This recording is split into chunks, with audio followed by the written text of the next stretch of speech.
ముఖ్యంగా ఈరోజు మరి శ్రీవారి కల్తీ లడ్డుపై జరుగుతున్నటువంటి వివాదంపై ముఖ్యంగా సుప్రీంకోర్టు ఏర్పాటు చేసినటువంటి సిట్ ఇచ్చినటువంటి నివేదిక ఆధారంగానే మాట్లాడటం జరుగుతుంది.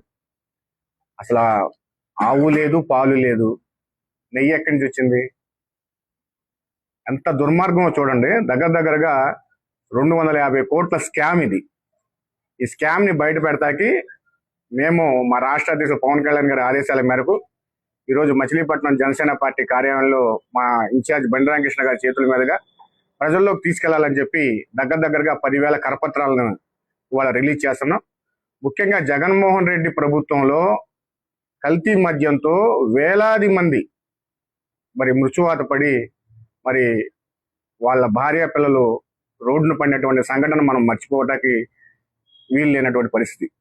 అంతేకాకుండా ప్రశ్నించిన వాడిని ఇంట్లోనే బంధించేయటం, రేపు ఏదైనా ధర్నా చేయాలంటే ఇంట్లోకి అర్ధరాత్రి వచ్చి అరెస్ట్ చేసేయటం, అలాగే అన్యం పుణ్యం ఎరగని ఒక డాక్టర్ గారిని పిచ్చోడిగా ముద్ర వేసి నడి రోడ్డు మీద మరి చేతుళ్ళు వెనక్కి కట్టి సంఖ్యలకి వేసి తీసుకెళ్ళినటువంటి చరిత్ర వైసీపీ ప్రభుత్వం. జగన్మోహన్ రెడ్డి వికృత చేష్టలకు అది ఒక పరాకాష్ఠగా చెప్పొచ్చు.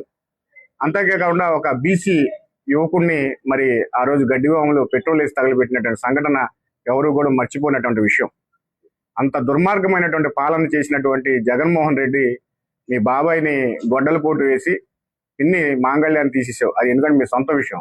కానీ ప్రపంచంలో కోట్లాది మంది భక్తులు కొలిచేటటువంటి దైవం శ్రీవారి లడ్డూలో కూడా కల్తీ కలిపి నీ ఆధ్వర్యంలోనే జరిగిందని చెప్పి ప్రజలు విశ్వసిస్తున్నారు.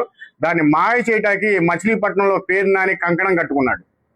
పేరు నాని మాయ చేయాలని చెప్పి కంకణం కట్టుకున్నాడు. సిట్టు ఒక నివేదిక ఇచ్చినా కూడా వాళ్ళు దాన్ని మాయ చేయాలని చెప్పి ఆయన కంకణం కట్టుకున్నాడు. మేము మచిలీపట్నంలో ప్రతి గుమ్మానికి కూడా వాస్తవాలను తీసుకెళ్తామని చెప్పి తెలియజేస్తున్నాం.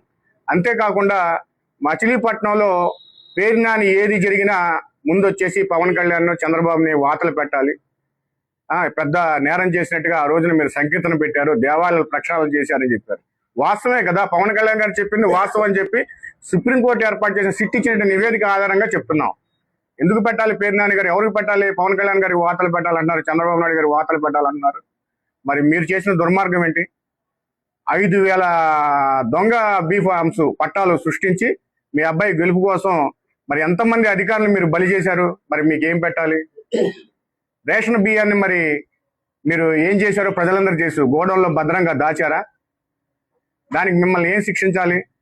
ఎందుకంటే ఏదైనా మాట్లాడితే వాస్తవాలు చెప్పాలి. ప్రజలు ఇప్పటికే మీరు చేదరించుకుంటున్నారు. ఒకవేళ మీరు సోషల్ మీడియాలో మీరు మాట్లాడిన దాని కింద కామెంట్ చూస్తే మీకే అర్థమవుతుంది.